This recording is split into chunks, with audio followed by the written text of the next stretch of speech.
Major funding for KPBS Evening Edition has been made possible in part by Bill Howe Family of Companies, providing San Diego with plumbing, heating, and air restoration, flood and remodeling services for over 40 years.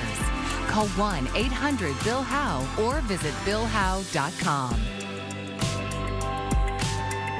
And by the Conrad Trebas Foundation, Darlene Marco Shiley, and by the following.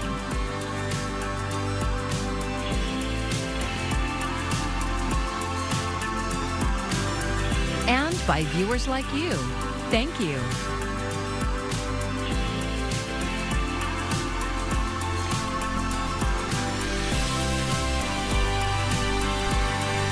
An unexpected break in the ongoing contract dispute between California State University and its union faculty. Thank you for joining us. I'm Maya Trabulsi. Today, the CSU announced it will give faculty and other members of its union staff a salary increase in what it called its last, best, and final offer. But KPBS education reporter MG Perez says the union still plans to go on strike later this month.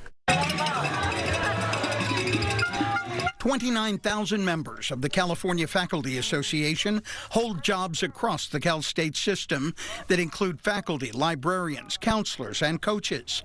They held one-day picket lines at several CSU campuses in December, but they've been negotiating since last summer for a new contract that would include a 12% increase in pay and more. We're asking to lift the salary floor for our lowest paid faculty, and that's our lecturer faculty. We're asking for a full semester of paid parental leave. We're asking for our workload to be addressed. Today, the CSU abruptly ended negotiations, presenting its final offer, nowhere near the union's request. The CSU released this announcement that said, in part, it will be providing all instructional faculty, librarians, counselors, and coaches with a general salary increase of 5%, effective January 31st, 2024, concluding contract negotiations and exhausting the state's impasse process. This decision has been made after the latest round of negotiations with the California Faculty Association failed to yield an agreement that would provide faculty salary increases while still allowing the CSU to best serve students within the limits of its resources. CFA President and San Diego State Professor Charles Toombs responded with this statement late this afternoon. He said, in part, "We were met with disrespect from management today. After 20 minutes, the CSU management bargaining team threatened system-wide layoffs, walked out of bargaining, canceled all remaining negotiations, then imposed a last, best, and final offer on CFA members. Rather than bargain in good faith with CFA members, CSU management expressed nothing but disdain for faculty. We know they have the money in their flush reserve accounts. CSU management has never taken seriously our proposals." Union members had already planned a system-wide strike on all 23 CSU campuses for January 22nd through the 26th. The CFA says that even after today's announcements, members will move ahead with that plan. MG Perez, KPBS News. The U.S. Navy selected developers to rebuild 70 acres of land less than a mile from the San Diego airport. KPBS reporter Katie Hyson looked into their plan. The long white and red warehouses were made to build bomber planes in World War II. Now they house the 5,000 employees of the Navy's Information Warfare Systems Command, or NAVWAR. And we're kind of the Best Buy cyber geeks.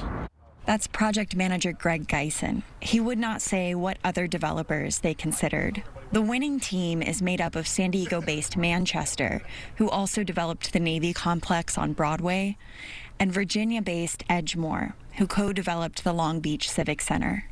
They would build new Navy facilities first, for free, in exchange for development rights to the rest of the land. Their proposal is sort of a mini city. It condenses the Navy site and would use the rest of the land for up to 10,000 new units of housing, maybe even shops and a public park. It's roughly double the amount of units that Housing Squeeze San Diego permits in an entire year. The opportunity to put this type of housing on a transit line this close to downtown is really a godsend. Federal land is exempt from local zoning restrictions, so they can build tall, interrupting the view. Geisen acknowledged pushback from neighbors in Mission Hills. He says they plan to re-engage with the public when the designs are solidified. They hope to break ground in 2 years. Katie Heisen, KPBS News. Well, we are tracking some active weather as we head over the next few days. I'm going to play this out for you a little bit there because, hey, you're going to start to see that precipitation move right back into the region as we head into the middle half of the week. It's not just the rain that we're concerned about, though. It's also those winds. And, of course, we're going to have problems there along the coast. We're going to have all of that and more. We'll break it down for you coming up. Yeah, and punishing winter storm conditions persisted across much of the country today. Laura Aguirre has more on the snow, the torrential rain, and even tornadoes. The sound of severe storms battering several states along the East Coast south through Florida Tuesday. Is everyone okay? One Florida storm chaser capturing these pre-dawn images after he says he saw a tornado touchdown in Grand Lagoon. He helped guide first responders to a woman trapped in her house. Possible twisters up to EF5 strength, the highest tornado category, are a strong threat along with heavy rain and hail across that state up into Virginia, according to the Storm Prediction Center. The clouds were solid black. Over 40 million people are under severe storm threats Tuesday, many waiting to see what property damage they may suffer in the coming hours. Inland and coastal flooding, another huge concern. States like New Jersey watching rivers rush past their banks. We look at the crest at 9.3, the previous storm, it was 8.4. Despite warnings from officials, some severe storm veterans remain unrattled. We're used to storms around here. We like them. People are used to it, so we'll manage. Tough conditions linger in the central U.S. and Midwest, where winter storm warnings in some areas are expected to roll into Wednesday. And the cycle of severe weather begins again with a new winter storm alert announced in Washington state. I'm Laura Aguirre for KPBS News. The clouds are gathering over the campaign trail. Snowfall in Iowa is stalling get out the vote efforts and forcing candidates to cancel their events. And meanwhile, former President Donald Trump is taking his campaign from the trail to the courtroom. Gloria Pasmino has the latest. Just 6 days ahead of the critical Iowa caucuses, the 2024 Republican candidates for president contending with severe winter, political, and legal storms. For 23-3228, United States of America versus Donald J. Trump. 3 judges on the U.S. Court of Appeals for the D.C. Circuit heard oral arguments Tuesday about whether the federal election subversion case against former president and GOP frontrunner Donald Trump should be dismissed based on his claims of immunity. As a president, you have to have immunity. The president has a unique constitutional role, but he is not above the law. Trump is scheduled to go on trial in March for his role in trying to overturn the 2020 election. He has pleaded not guilty. And attacking the criminal prosecutions he's facing has become a key part of his campaign strategy. He's polling some 30 points ahead of his nearest competitors in Iowa. We got to get out and vote. Overcoming that double-digit deficit there, further complicated by heavy snow and frigid temperatures, as Trump's rivals scramble for last-minute support. Thank you for showing up, because I didn't know if we were going to come see 5 people, but to see a full house really is great. While Nikki Haley managed to draw a crowd in the storm, Florida Governor Ron DeSantis is looking to an ad blitz to help win the Hawkeye state. Donald Trump is running for his issues. Nikki Haley's running for her donors' issues. I'm running for your issues. But as the two competitors prepare to face off in a final debate ahead of next week's caucuses, neither is showing signs they'll be able to top Trump. I'm Gloria Pasmino reporting. In an effort to expand resources for people experiencing homelessness, Supervisor Tara Lawson-Remer wants to use $8 million to create a new space for recuperative care beds.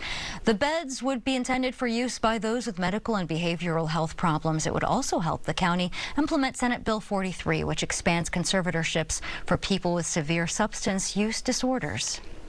But in this particular instance, we've got people that are dying on our streets every day because they cannot get the surgery that they need because they don't have recuperative care beds for them. And the money would be an initial investment. Supervisor Lawson Reamer says she hopes to use federal dollars to maintain the program.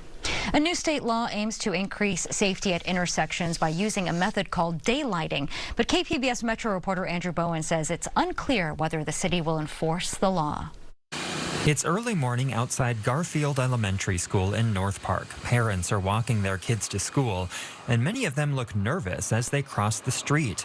Cars are parked right up next to the crosswalks, and that can make it hard for drivers to see what's coming. So if we're going to keep everyone safe, we're going to need to daylight the intersection to create that clear visibility for all people at that intersection. Jason Vance lives in the neighborhood and is eager for San Diego to implement AB 413. The law took effect on January 1st, prohibiting parking within 20 feet of a crosswalk. That gives drivers a much wider view as they approach intersections.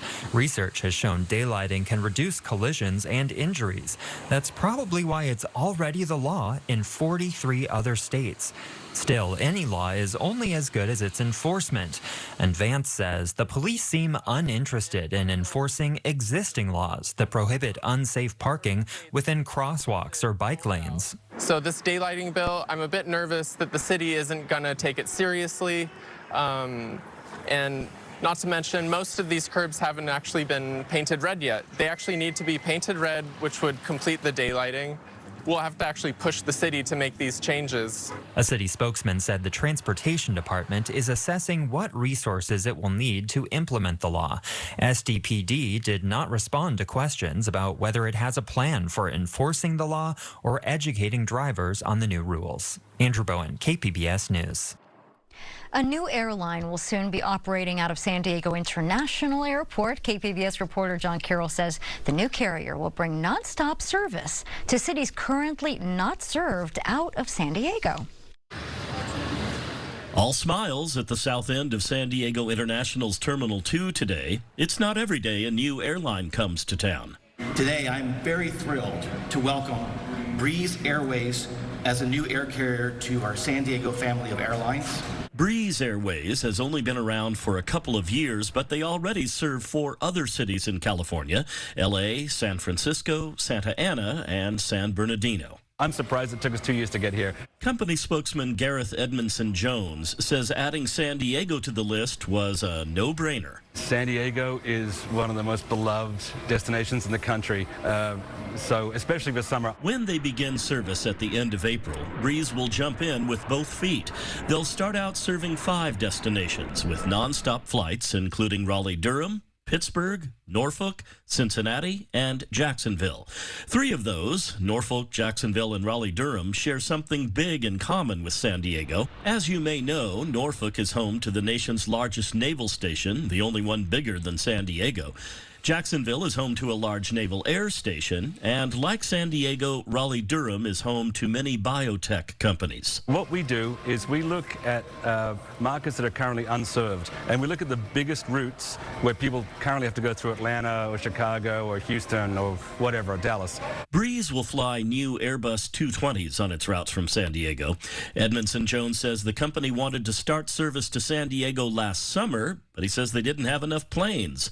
Their first flight from San Diego will be to Raleigh-Durham, then they'll add the other 4 cities within a few days. The addition of Breeze Airlines brings the total number of airlines serving San Diego International to 17. The total number of destinations served will jump from 79 to 84. At San Diego International Airport, John Carroll, KPBS News.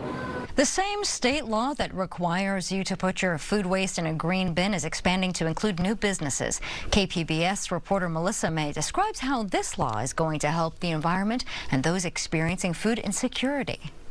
This year, a new aspect of Senate Bill 1383 went into effect. It's known as California's short-lived climate pollutant reduction law, and it's meant to help reduce food waste from going into landfills to combat climate change.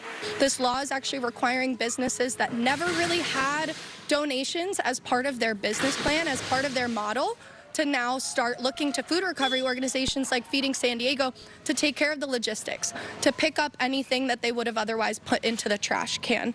Feeding San Diego's Kate Garrett says the leftover food will allow the organization to better help the 300,000 San Diegans facing food insecurity. Now hotels, health facilities with more than 100 beds, event venues, school districts, restaurants that seat more than 250 people, and others have to comply with the law. Maybe they were preparing for an event and the event was canceled.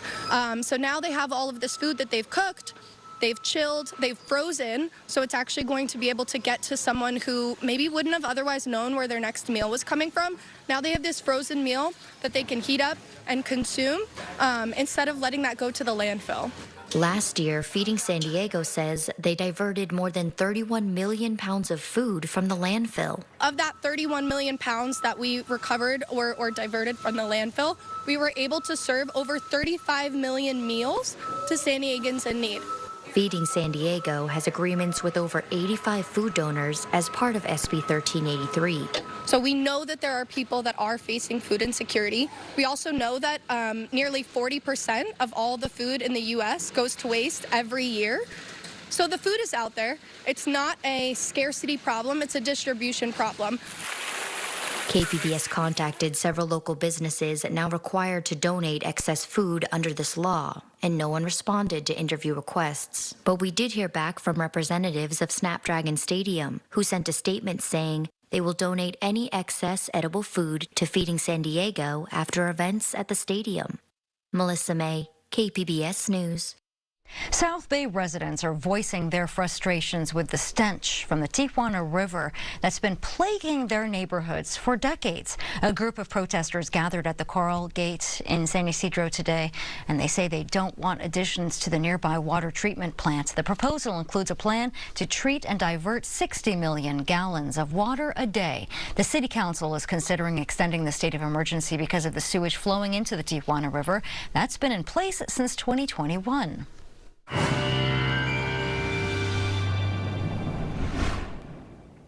Well, let's start you off with your weather headlines. What you need to know over these next few days. Well, those strong winds return again Wednesday into Thursday. That's going to cause some problems, especially there along the coast. We are going to be turning a little wet here too, especially across San Diego County, with a drier weather ahead as we head into Friday and Saturday. Now, looking ahead for tonight, we're dropping down to a low of 44. Mainly clear, though it is going to be a little chilly outside if you do have any late plans. Oceanside, you're dropping down to a low of 36, Ramona 32, Borrego Springs 38, and Mount Laguna 35. Now, where do highs go for tomorrow? Well, hey, we're in the low to mid 60s there, right along the coast. A little bit cooler, of course. Mount Laguna at 40 and Borrego Springs just hitting a high of 64, though, hey, we'll have plenty of sunshine, though we do still have some weather alerts in effect, especially there right along the coast. We do have high surf advisories in effect Wednesday evening through Thursday evening. So, hey, you're going to be running into some rough water there, especially along the coast if you are going to be heading out and about. We also have a coastal flood advisory in effect for the same areas. Now, this is going to take place Thursday morning through Thursday afternoon. So a few problems to stay weather aware about as we head over these next few days. Now, I kind of want to show you how this is going to play out here on Future Radar as we head into early Wednesday. Not too much action to talk about there, just a few clouds there right along the coast. But then we're going to watch some of that precipitation sink further south there. We could even see a few showers there right through San Diego County as we head into late Wednesday, early Thursday. Mainly, though, along the coast, you'll see sunshine. Temperatures, though, staying relatively steady in the mid-60s here, even as we head into the weekend. Meanwhile, further inland, well, hey, it's going to be sunny, but it's going to be cool. That's going to be the story even through Thursday. And again, I'm not going to rule out a quick shower or two. It is going to be especially windy, especially for our more mountainous areas. Again, there's going to be concerns there. Increasingly windy Wednesday, Thursday, windy. We're dropping down to a high of just 30 there in the mountains, so very chilly. Not as cold by Friday, but hey, we have our next weather maker making its way on through by Sunday. Meanwhile, in the deserts, well, hey, highs are going to be gradually dropping, cool by Friday with mostly sunny skies, sun and clouds there for the weekend with highs rising back up to the mid-60s. For KPBS News, I'm meteorologist Bree Guy. The Consumer Electronics Show kicked off today. The annual event sets the stage for some of the biggest tech trends of the year, and it's all about artificial intelligence. Ivan Rodriguez has more on what we can expect to see. From toothbrushes to tell you when you missed a spot, to grills that measure the thickness of your meat to hit the perfect temperature faster. The name of the game at this year's Consumer Electronics Show is AI. If you think about all the products you own that call themselves smart, smartphones, smartwatches, smart TVs, and then really think about it, they're not really smart yet. They're connected, they're adapted, they're personalizable. But to really be smart and anticipate your needs, that's where they're going to need AI. With AI at the top of everyone's mind, the question is, how soon before smart devices become smarter than us? It'll take a few years for all these tech products to get AI and get smart. Doesn't happen overnight or at one CES. But when it does happen, you're going to find that these products are so much easier to use and deliver so much more. The Las Vegas event is the largest consumer tech conference of the year. The show will feature more than 4,000 exhibitors and 1,200 startups from all over the world. It has been a pretty reliable weather vane of what's going to be important in consumer technology in the year ahead. Beyond AI, CNET editor-at-large Brian Cooley says the big trend this year is personalization. So that services start to make themselves work, as opposed to us always having to push and click and search and like and create our own preferences. It's time for technology to sense our preferences. I'm Ivan Rodriguez reporting. If you've driven east to the end of the 125, then you've probably seen the mushroom-shaped water tower and its silvery clouds. This site-specific sculpture was commissioned in the mid-1990s. KPBS arts reporter Beth Accomando revisits the public art and its controversy. Public art on any scale can cause controversy. In this case, there's no way to be subtle. I mean, this is a giant mushroom on top of a hill overlooking a freeway. For some people, it is the most unwelcome of neighbors. It's inherently ugly. It's really an unforgivable monstrosity. It is a rust bucket in no uncertain terms. A monstrous blight on our environment. That was some of the community reaction to the Helix and Padre Dam Municipal Water District's Cloud project in the late 1990s.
Next 2 centuries that it's actually going to be in service. So it's a very practical application, but we also thought there's an opportunity to make it a feature and break up all that big brown metal with something that stands out. Wilstermann suggested a trio of designs that were pitched to the community. Residents overwhelmingly chose the one with clouds. He then constructed the clouds out of stainless steel.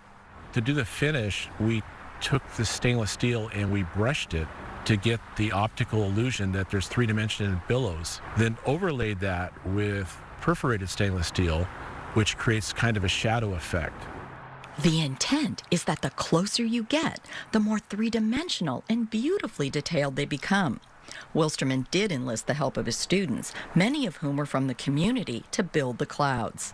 It took about 2 years because those things are huge. They don't look like it, but some of them are 12 to 14 foot tall and 35 feet wide. It's the size of a small house. The project was a challenge on multiple levels. I had to build my own crane. Well, I was the one that guided them into place. I had to build spreader bars to lift things up. I had to build jigs. I pulled my father out of retirement, who worked at General Dynamics, and he came and showed me how to do layout work because he built huge aircraft and missiles. It was challenging. It was challenging to get it there, get it up here. Wilstermann weathered a lot of criticism for his art, but feels vindicated by the kids who grew up in the neighborhood and ended up at Grossmont College, where he taught. And when they found out that I was the artist that did that, they were like, that was the coolest thing that ever happened to my neighborhood when I was growing up, because it like stimulated my imagination. I wanted to know why it was there. It reminded me of the clouds over the mountains, which is basically what the story we were trying to tell. The next time you drive down the 125 and see the brown, mushroom-shaped water tower, think about both what a marvel of engineering it is and what the art is trying to convey about who we are and where we live. Beth Accomando, KPBS News. And here is a look at what we're working on for tomorrow in the KPBS newsroom. Animal shelters across the country are overcrowded. NPR's Morning Edition talked with animal advocates about the reasons why. And KPBS Midday Edition is discussing economic justice as we approach Martin Luther King Jr. Day. And you can find tonight's stories on our website, kpbs.org. Thanks for joining us. I'm Maya Trabulsi. Good night.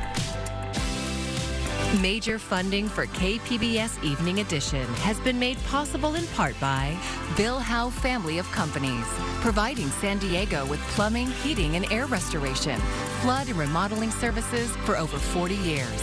Call 1-800-BILL-HOWE or visit billhowe.com. And by the Conrad Prebys Foundation, Darlene Marco Shiley, and by the following.